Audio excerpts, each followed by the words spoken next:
बार अचानक से एक खुशहाल रिश्ते में लोगों को ऐसा लगने लग जाता है कि हमारे बीच में प्यार कम हो गया है। और प्यार कम होने की ऐसी कोई खास वजह दिख भी नहीं रही होती, लेकिन फिर भी उन दोनों को ऐसा लगता है कि कुछ मिसिंग है। जो लोग उनको सामने से देख रहे होते हैं उन्हें ऐसा ही लग रहा होता है कि यार ये आदर्श जोड़ा है, इनसे बढ़िया तो कोई कपल ही नहीं है, कितना प्यार है इन दोनों के बीच में। लेकिन वहीं दूसरी ओर वो जोड़ा अपने रिश्ते में खत्म होते हुए प्यार की कमी का रोना रो रहा होता है। ऐसा भी हो सकता है कि उसमें से कोई एक पार्टनर को कोई शिकायत ना हो, वो बिल्कुल खुश हो, लेकिन दूसरा ही रोना रो रहा हो कि यार हमारे बीच में प्यार कम हो गया। क्यों होता है ऐसा? ऐसा आखिर कैसे हो जाता है कि किसी एक पर्सन को अपने रिलेशनशिप में प्यार की कमी महसूस होने लग जाती है? तो देखो, इसके पीछे सबसे बड़ी वजह यही है कि एक का प्यार जाहिर करने का तरीका दूसरा समझ नहीं पाता। ऐसा पॉसिबल है क्योंकि देखो, प्यार की अपनी अलग अलग भाषाएं होती हैं। कुछ को हम समझ पाते हैं तो कुछ हमारी समझ से बाहर होती है। तो आज मैं आपको उन्हीं 5 तरह की प्यार की भाषाओं के बारे में बताने वाली हूँ कि वो भाषाएं कौन कौन सी होती है और उनका क्या महत्व होता है हमारी जिंदगी में। तो सबसे पहली भाषा है प्यार की लिखने और बोलने वाली भाषा, जिसमें शब्दों का इस्तेमाल करके अपने प्यार को जाहिर किया जाता है।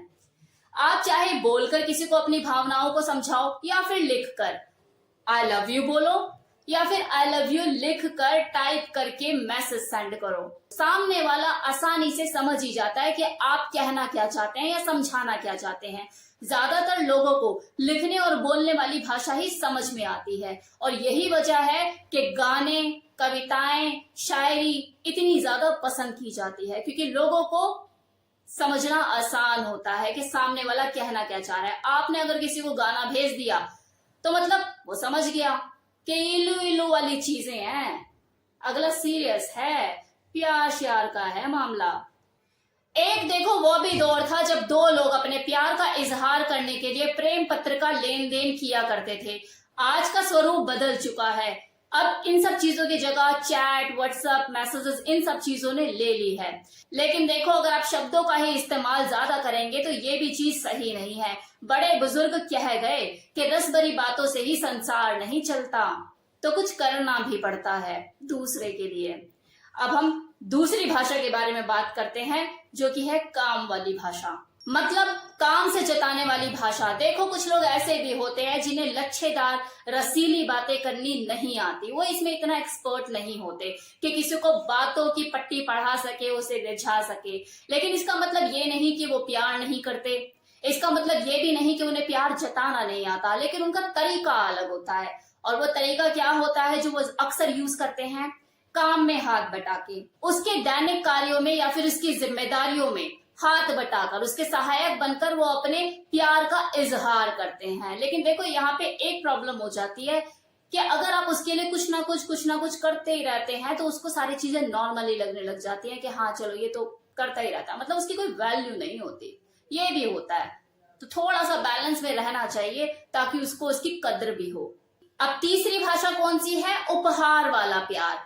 कि माना कि आपको ये जो मैंने 2 भाषाएं बताई, इसमें आप निपुण हो, एक्सपर्ट हो, लेकिन आपका पार्टनर कहीं ना कहीं मन ही मन ये भी लालसा रखता है कि आपको तीसरी भाषा मतलब उपहार वाली भाषा का भी ज्ञान हो, इसका इस्तेमाल करना भी आप जानते हो। यानी प्यार में एक दूसरे को उपहार देना भी जरूरी है। तो ये जो बर्थडे, एनिवर्सरी साल में जो 1-2 बार आती रहती है, इसमें आप उपहार देना ना भूलें। माना ये थोड़ा सा दिखावटी हो सकता है, भौतिकवादी हो सकता है, लेकिन आजकल की दुनिया इसे ही प्यार समझती है। तो करना कुछ गलत नहीं है। अगर आपने कर दिया किसी के लिए अपने प्यार का इजहार, साल में 1-2 बार उपहार देने से अगर आपका रिश्ता मजबूत होता है, उसकी नींव मजबूत होती है, तो हर्जी क्या है। चौथी भाषा, जब हमारे पास भाषा का ही ज्ञान नहीं था, पत्थर रगड़कर आग लगाई करते थे, उस वक्त की बात कर रही हूँ, आदि मानव का टाइम। तब भी प्यार 2 लोगों के बीच में हुआ करता था। उसको जताने का तरीका भी था, और वो क्या था? एक दूसरे को स्पर्श करना। स्पर्श की भाषा, आपका टच करना, किसी को स्पर्श करना, ये सामने वाले को जता देता है कि आप किस भावना से उसको टच कर रहे हो, उसको स्पर्श कर रहे हो। ये स्पर्श की भाषा जो है ये बहुत ही शक्तिशाली, एक पावरफुल तरीका है अपने प्यार को जताने का। एटम बम है, एटम बम। बिना कुछ कहे सिर्फ टच करके आप उसे एहसास करा सकते हो अपने प्यार का। लेकिन अब यहाँ पर ध्यान रखें कि मैं सेक्स वाले टच की बात नहीं कर रही हूँ, मैं प्यार वाले टच की बात कर रही हूँ। दोनों चीजों में फर्क है। आप जो प्यार की भावना से किसी को टच करते हो और सेक्स की भावना से टच करते हो, दोनों में जमीन आसमान का फर्क है। उसका देखो प्यार से हाथ थामना, उसकी हथेली पे अपने हथेली को ऐसे करके स्पर्श करना, रगड़ना, उसके होठों पर हल्का सा चुंबन देना, ये सारी चीजें देखो स्पर्श की कैटेगरी में आती हैं। इससे सेक्स का कोई लेना देना नहीं होता। उसको प्यारा सा हग करना, उसकी फोरहेड पे किस करना, ये जताता है उसको कि आप उससे कितना प्यार करते हो और आप उसके लिए कितने इंपॉर्टेंट हो। अब पांचवी भाषा, क्वालिटी टाइम साथ बिताने वाली भाषा। अब देखो, जैसा कि मैंने इस वीडियो की शुरुआत में ही कहा था, ये एक्सप्लेन किया था कि दो लोगों की जिंदगी में सब कुछ सही चल रहा होता है, सब अच्छा चल रहा होता है, लेकिन फिर भी उन्हें कहीं ना कहीं इस चीज का एहसास होता है कि कुछ मिसिंग है, कुछ कमी है। तो ऐसा क्यों हो रहा होता है? और देखो, ऐसा आजकल मेट्रो लाइफ में तो बहुत ज्यादा हो रहा है कि दो लोग एक साथ रहकर भी साथ नहीं होते। क्यों हो रहा है ऐसा? इसके पीछे आखिर वजह क्या है? तो देखो, जब से टेक्नोलॉजी का विकास हुआ है, ये मोबाइल हाथ में आया है, तब से हर इंसान की अपनी अलग अलग दुनिया हो गई है। पहले भी लड़ाई झगड़े मनमुटाव हुआ करता था, लेकिन तब लोगों के पास कोई ऑप्शन नहीं था। उन्हें जिससे लड़ाई झगड़ा मनमुटाव हुआ है उसे फेस करना ही होगा, बात करनी ही होगी। लेकिन अब ऐसा जरूरी ही नहीं है, बिना बात किए लोग रह सकते हैं, क्योंकि फोन ने वो अवेलेबिलिटी दे दी है आपका अकेलापन दूर करने के लिए।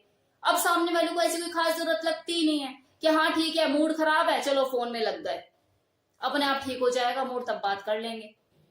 ऐसी कोई खास आवश्यकता रही नहीं गई है। किसी का मूड भी ठीक करना है, कोई नाराज भी है तो पूछ भी ले, क्या हुआ, हो जाएगा ठीक। मोबाइल है ना मूड फ्रेश करने के लिए, जाओ अभी यूट्यूब पे कुछ खोलो, देखो, हो गया मूड ठीक आपका। तो इसलिए किसी को किसी की जरूरत लगती ही नहीं है। बाकी रह तो रहे हैं, काट तो रहे हैं जिंदगी, साथ रह तो रहे हैं, रोज रात को बिस्तर पर मिलते तो हैं, और क्या चाहिए, हो तो रहा है। ये हो गई है लाइफ। तो देखो, यही रीजन होता है कि दो लोग एक छत के नीचे रहकर भी साथ नहीं होते। साथ रहना और साथ होना, दोनों चीजों में फर्क है। एनीवे, आपको मैंने प्यार की 5 भाषाएं बताई।